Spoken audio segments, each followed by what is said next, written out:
Hey there, Tiffany Thomas with wealthytiffany.com, and in today's video we're going to talk about money goals for 2020 and how I was able to achieve my money goals. And before we dive in, if you are ready for financial freedom right now, comment freedom below in the comments or give me some other comment to help out the YouTube algorithm so we can get this content out to more people. All right, let's dive in and talk about money goals for 2020 since the new year is upon us. And I wanted to share this with you guys because I feel like a lot of people set New Year's resolutions, but they don't follow through with them. As you can probably see, if you go to the gym at the beginning of the new year, a lot of people are there. And then after a few weeks, it's not quite as crowded. So we can see a lot of people set these New Year's resolutions or goals, but they don't really follow through until the end of the year. So I wanted to share the steps that I've taken to be able to achieve one money goal in particular so that you guys can have an idea on how to kind of set your goals and actually achieve them. And these are going to be different steps than I think you've heard before. I feel like a lot of us had heard about the SMART goals, the specific, measurable, attainable, relevant, and time frame or time bound. And yes, those are important, but I want to give you guys something a little bit different that I've actually used. So the first step that I took in achieving my money goal to buy a house, and in particular, I'm going to give you the example of the house that I bought in 2017. So just a couple years ago. And the first thing that I did was to set my goal. Right? You have to know what you're working toward in order to achieve it. So I set the goal to buy another property. This was my third property. And I was really specific. Like, I wanted to make sure and buy in a certain place, in a certain area that would be nearby my other properties. And I wanted a place for me to move into so that I wouldn't have to put as much down on the property. So I kind of just, I knew what I wanted and I made it really specific. So yes, part of that SMART goal is coming into play. You want it to be specific, and I wanted it to be time bound. I didn't want to just say, I want to buy another house eventually, right? I wanted to buy that house in 2017. So I set that specific goal and I created that time frame around it. And the second step that I took was to work backwards on my goal. I wanted to purchase this property, so I needed to know how much I would need for a down payment because I had to save up in order to have that down payment. So I worked backwards, and I'm just going to use the example. Let's say we wanted $10,000 for our down payment. So if we wanted to buy a house in 1 year, we would need 10 grand. So you want to work backwards and say, okay, if I want 10 grand in 1 year, then in about 6 months, I'm going to need half of that. I'll need 5 grand and kind of break it down from there. So you'll come back, okay, well, what will I need in 3 months? And what about in 1 month? And then this week, where do I need to start making this extra money or setting aside money that I'm already making to put toward this down payment? So you really want to be specific in what your goal is and work backwards from that end goal, from that end money goal. So if it is to save up $10,000, then you need to start taking action today, this week, on that specific goal. So if you break it down and you say, okay, well, I want to make $100 this week and just get started that way, then you think, okay, well, maybe I go out to eat a lot and I can just skip going out to eat and put that money toward my down payment fund. So it's little things like that that really make a big difference. And even though a lot of people may not realize how important the little things are, they really add up over time. And that's exactly what I did. I took a look at my budget and I had all of my different categories of where I was spending my money and decided what I could actually just get rid of or cut back on and put that money towards the down payment for my house that I wanted to purchase. And I track all of my finances in personalcapital.com, and it's also an app. But I love that because I can see all of my transactions for everything, all of my mortgages, all of my credit cards, my auto payment, my phone, whatever, all of my expenses in one place. So I really, really like that and would recommend that to you guys if you don't have some way of tracking your money, because this gives you just a quick visual on all of your money. And if you guys do want to use something like that, I'll leave a referral link below. Of course, no pressure. But I have found that super helpful, so I want to share that with you guys. After taking a look at where I was spending my money, I realized I didn't want to be spending as much on clothing. I felt like I was spending too much and I wasn't really finding joy in all of these clothes that I was buying and all of these shoes that I was buying.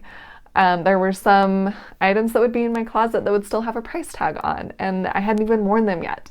Or things that I had only worn a couple of times and then thought, why did I buy that? I don't really love it. So I wanted to switch that money and put that towards my down payment for my house, which is really important to me. So this is the next step. Start to change your environment to actually reach your money goals or any goal that you're working toward.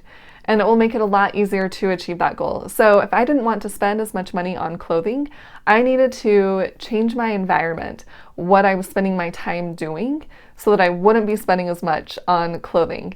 And just to give you an example, I would go shopping with my friends a lot. So I just stopped doing that. If they called and said, hey, do you want to go shopping tonight? I would just say, sorry, I have other plans. Or, maybe you can come over here and we can watch a movie or something else, just because I didn't want to spend my money on that. And if I can get rid of that temptation before it actually happens, then that is going to make it so much easier to not spend my money on something that's not really that important to me. So think about things in your life that you can start to change, and that way you can reach your money goals, reach the things that are actually important to you. And just to give kind of a side example, I read this in a book. I can't remember which one right now. I think it was something about habits, but he mentions that he would come home from work and immediately grab the remote and turn on the TV and just watch whatever was on TV or watch Netflix or something like that. But he decided to hide the remote. So he changed his environment so that it wasn't as easy to do something that wasn't that important to him. He didn't want to be spending that much time watching TV. So he hid that remote, making it harder for him to just easily pick it up off the table after he had sat down on the couch. So there's little things like that that we can change in our lives to help us create better habits. And that's the fourth thing that I want to talk about, is create simple little habits that are going to help you achieve your goals. And to give you another example, instead of wandering around Target, which seems to be really popular with women, at least I feel like, I would go for a walk along a trail that's near my house, so that I wasn't tempted to buy anything. I wasn't thinking, oh, I'm bored, maybe I'll just go wander around Target. I thought, I'm bored, okay, I'm gonna go for a walk outside. So I changed that habit to something that would be better for me. And I enjoy being outside. I love being in nature. So it's kind of rejuvenating rather than going to a store where I'm inside and there's a lot of people around and it's kind of chaotic and I'm tempted to buy something. Or another thing, if you do decide to go shopping with your friends, and I had done this, I wouldn't bring my credit card with me, so I couldn't buy anything. I wasn't tempted to make a purchase that I would regret later because I didn't have my credit card on me. So think of little habits that you can change or replace that will help you achieve your money goals. If that is, not bringing your credit card somewhere, or even setting up an automatic transfer to your savings account when you get your paycheck, because little things like that really do add up over time. I was able to cut back my clothing budget significantly by doing this, by creating these new little habits and changing my environment so that it's harder to do these things that aren't really important to me, and trying to make it easier to stick to my money goals, things that are really important to me. And then the fifth thing that I did was to keep it at the top of my mind. And I feel like this made the biggest difference. I was thinking about it a lot, and I was checking my personal capital app every day to keep an eye on my money, and I can watch my savings account grow over time. And I had a reminder in my phone to update my budget every month. And I have a mastermind partner that I talk to every week. I still have my mastermind partner, but we kind of hold each other accountable. So we will share our goals with one another and hold each other accountable every week.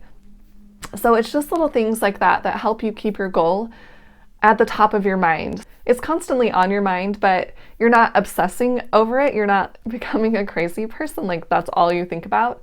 But when it is at the top of your mind and you're going out with some friends and you think, oh, should I buy this piece of clothing? But if you're thinking, no, I really want to reach this money goal, or should I buy some dessert today? No, I really want to reach this money goal. And if I can put this money towards my money goal to buying a property or whatever it is, if you are keeping that at the top of your mind, then you're going to make better decisions with your money overall so that you can actually reach your goal. So these are 5 things that I did to help me buy my 3rd property in 2017. I actually ended up purchasing it and loved it. Love it. I still love it. I live in it. I am so happy I set this goal and was able to achieve it. I wanted to share these little tips or steps that I took to achieve this goal with you guys so that you can achieve your money goals, whatever they might be. And they might be something small, just getting an emergency fund set up. Or maybe it is to take a vacation to Italy or Hawaii. I feel like it's really important to be working towards something, especially with money, because it is a huge part of our lives and it will continue to always be a huge part of our lives. So the better we can manage it and set goals that are important to us, the better off we are going to be, not only financially, but in other aspects of our lives, because we won't be so worried about money all the time or stressed about it. So if you found this video helpful, please hit the like button to like the video and share it with someone else who you think would like to hear this information. And please hit the subscribe button to subscribe to my YouTube channel. That will really help me out and we can get this content out to more people. And feel free to share in the comments what your money goal is for 2020. I would love to hear that and we can support each other in our money goals for the new year. And just as a side note, if you guys are interested in getting 2 free stocks, Webull is running a promotion right now where if you set up a free account, a free brokerage account, they'll give you 1 free stock. And if you deposit $100, they will give you a 2nd free stock valued up to $1,000 or more. Just wanted to share that with you guys. I'll leave my referral link below if you are interested. Of course, no pressure. And thanks so much for watching. I'll see you in the next video.